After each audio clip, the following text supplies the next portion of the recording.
ভাই, ও কবুতর ভাই, আমার মেয়েকে তোমার লাইব্রেরির সব থেকে দামি খাতা কলম আর পেন্সিল গুলো দাও।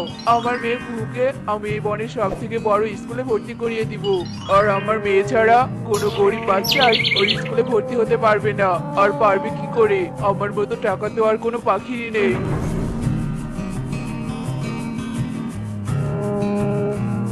মা, ও মা, আমিও স্কুলে যেতে চাই মা। কিছুক্ষণ আগে দেখতে পেলাম কালু মামা কুহুকে খাতা পেন্সিল কিনে দিল আর বলছিল কুহুকে বন্ধের সব থেকে নামি দামি স্কুলে ভর্তি করে দিবে। আমিও কুহুর মতো স্কুলে যেতে চাই মা, আমাকেও খাতা কলম কিনে দাও না। তোকে আমি কি করে বোঝাবো রে মা? কুকুর বাবার চেয়ে অনেক টাকা আছে, তাই কুকুকে বড় স্কুলে ভর্তি করিয়ে দিয়েছে। আজকে যদি তোর বাবা বেঁচে থাকতো তাহলে আমাদের আর কোনো কিছুর অভাব হতো না রে মা। তবে তুই কোনো চিন্তা করিস না, আমি যেভাবেই হোক তোকে স্কুলে ভর্তি করিয়ে দিব। ইয়ে, কি মজা কি মজা! আমি স্কুলে পড়বো আর পড়াশোনা করে অনেক বড় চাকরি করব। তখন তোমাকে আর কোনো কষ্ট করতে হবে না।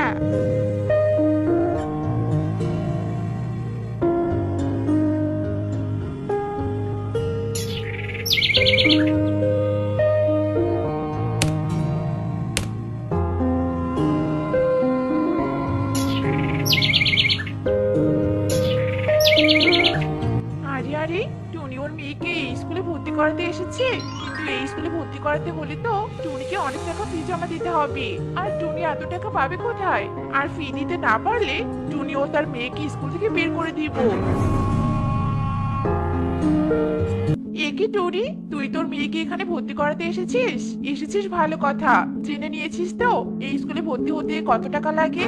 এতগুলো টাকা দিতে পারবি তো? হ্যাঁ ম্যাডাম, স্কুলে ভর্তি হতে যতগুলো টাকা লাগবে সবগুলো টাকা জোগাড় করে নিয়ে এসেছি। এই নিন ম্যাম, টাকাগুলো নিন আর আমার টুনটুনকে আপনার স্কুলে ভর্তি করিয়ে নিন। বাচ্চারা বলো তো দেখি এ ফর কি হয়? আমি পারি ম্যাডাম। A for Apple. আমার মামাকে শিখিয়েছে এ ফর অ্যাপেল হয়।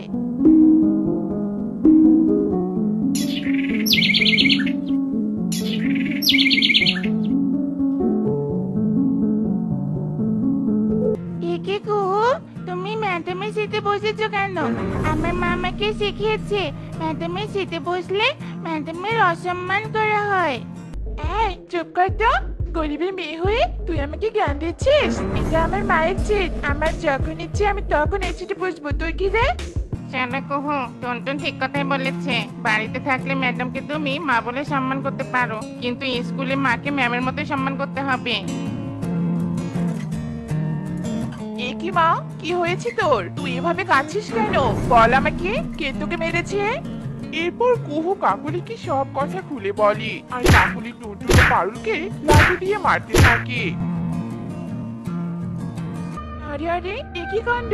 ঝড় নেই, বৃষ্টি নেই, পানি কোথা থেকে এলো? আর এতগুলো পানিতে বাচ্চারা একেবারে পড়ে গেলে তো ডুবে যাবে। এখন আমরা স্কুলের ভিতরে পানি থেকে বের হবো কি করে? মা, মা, আমাকে বাঁচাও, আমি পানিতে মরে গেলাম। মা, কেউ আমাকে বাঁচাও, আমি যে পানিতে সাঁতার কাটতে জানি না। তোমাকে অনেক ধন্যবাদ টুনটুন, আজকে তুমি আমার জীবন বাঁচালে। আর আমি তোমার সাথে অনেক খারাপ ব্যবহার করেছি, আর আমার জন্য আমার মা তোমাকে অনেক মেরেছে। আমাকে তুমি মাফ করে দিও। আর এভাবে সন্ধ্যা নেমে আসে, কিন্তু স্কুল থেকে কেউই আর বাইরে বেরিয়ে আসতে পারে না। অন্যদিকে টুনি টুনটুনের জন্য চিন্তায় পড়ে যায় আর দেরি না করে উড়ে উড়ে টুনটুনের স্কুলে চলে আসে। আর এসে দেখতে পায় স্কুলের ভিতরে অনেকগুলো পানি উঠেছে। আরে আরে, স্কুলের ভিতরে এত পানি এলো কি করে? বাইরে তো কোথাও এত পানি নেই। আর এত পানি ওঠার ফলে স্কুল থেকে কেউ বের হতে পারেনি। আর কিছুক্ষণ পরে হয়তো পানি আরো বেড়ে যাবে, কিন্তু পানি বেড়ে যাওয়ার আগেই আমাকে সব বাচ্চাদেরকে বাঁচাতেই হবে। মা, মা কোথায় তুমি? আমার যে খুব ভয় করছে। আমাদের সবাইকে বাঁচাও মা, বাঁচাও। এই টুনি, তুই আমার কাছে কেন এসেছিস? কিছু বলবি? ও, এই ব্যাপার? আমি জানি, সব জানি। তবে এটা কোনো সাধারণ পাখির কাজ নয়, এটা হচ্ছে একটা প্রেতাত্মার কাজ। তবে তুই কোনো চিন্তা করিস না, আমাকে একটু সময় দে, আমি এক্ষুনি সব সমস্যার সমাধান করে দিচ্ছি। ও, এটা তো অনেক ছোট বাচ্চা। এ কি বাবা, তুমি স্কুলের ভিতরে পানি উঠিয়ে দিয়েছো কেন?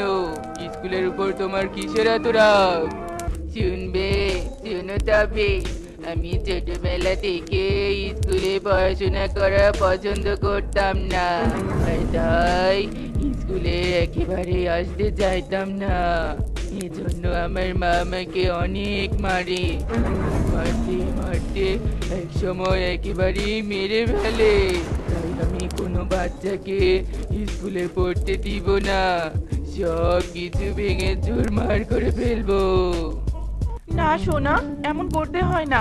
তোমার মা তোমার সাথে অন্যায় করেছে, আর তোমার মা হয়তো তোমাকে একটু শাসন করতে চেয়েছিল, কিন্তু তোমার মা বুঝতে পারেনি যে তুমি মরে যাবে। আর প্রত্যেক মা বাবাই তাদের সন্তানকে অনেক ভালোবাসে। তুমি বরং তোমার মাকে মাফ করে দাও, আর স্কুলের ভিতর পানিগুলো সরিয়ে দিয়ে তোমার বন্ধুদেরকে মুক্ত করো।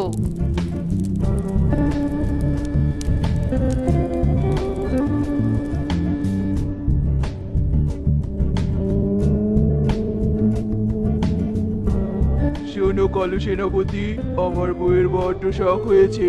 বনের সব থেকে সুন্দর বাচ্চাকে খুঁজে বের করে তাকে অনেকগুলো পুরস্কার দিবে। তাই তুমি এক্ষুনি যাও আর বনের সব থেকে সুন্দর বাচ্চাকে খুঁজে বের করে নিয়ে এসো।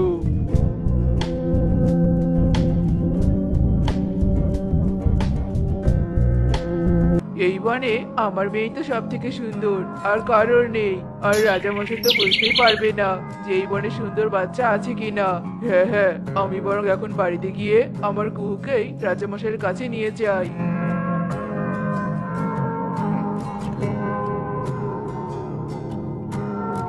রাজামশাই, আমি পুরো বন খুঁজে দেখলাম, আমার মেয়ের থেকে সুন্দর কাউকে পেলাম না। না কালু, তুমি একটু ভালোভাবে খুঁজে দেখো, সুন্দর বাচ্চাকে ঠিক পেয়ে যাবে।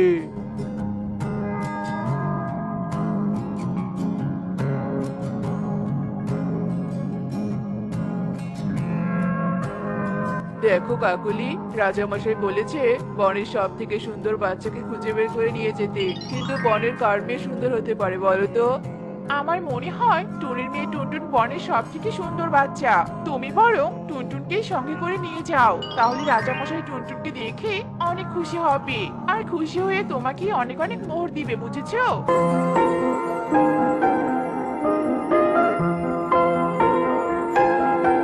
এরপর কালু টুনির বাড়িতে যায় আর টুনিকে সব কথা খুলে বলে, আর টুনি রাজি হয়ে যায় আর টুনটুনকে কালুর সাথে রাজ্যে পাঠিয়ে দেয়।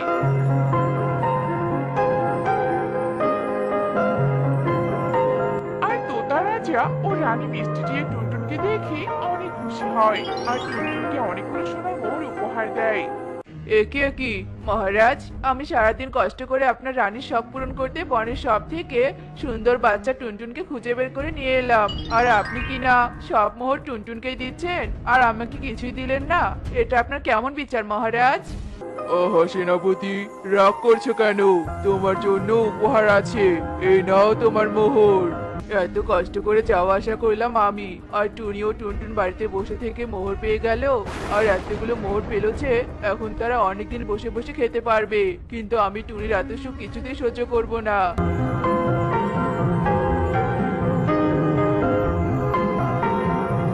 শোন টুনটুন, আমি উঠতে উঠতে অনেকটা ক্লান্ত হয়ে পড়েছি, আর তুই মনে হয় একা একা বাড়িতেও যেতে পারবি না। ওই যে সামনে একটা বড় গাছ দেখা যাচ্ছে, আমি ওই গাছটা একটু বিশ্রাম করব, তুইও চল আমার সাথে একটু বিশ্রাম করবি। এটাই সুযোগ, টুনটুনকে আমি ধাক্কা দিয়ে নিচে ফেলে দিব, আর টুনটুন পড়ে যাবে, আর এখান থেকে পড়ে গেলে বেশি একটা আঘাত পাবে না মনে হয়। তাতে আমার কি, আমি শুধু টুনটুনের মোহরগুলো নিতে পারলে আনন্দ পাবো। হা হা হা হা হা। আরে এটা কি হয়ে গেল? টুনটুনকে নিচে ফেলতে গিয়ে আমি নিজেই পড়ে গেলাম, আর আমার ডানাটাও ভেঙে গেছে মনে হয়, আর মনে হয় উঠতেও পারবো না। দেখি তো আমি উঠতে পারি কিনা। হ্যাঁ আরে কালু মামা, তুমি নিচে পড়ে গেলে কিভাবে? আর তোমার মোড়গুলো কোথায় গেল? কি মামা, তোমার একটা ডানা থেকে তো রক্ত বেরোচ্ছে। এবার তো তুমি আর নিচে বাড়িতে ফিরতে পারবে না। তবে তুমি কোনো চিন্তা করো না, আমি কাকুলি মামিকে গিয়ে সব বলছি। কাকুলি মামি এসে তোমাকে নিয়ে যেতে পারবে।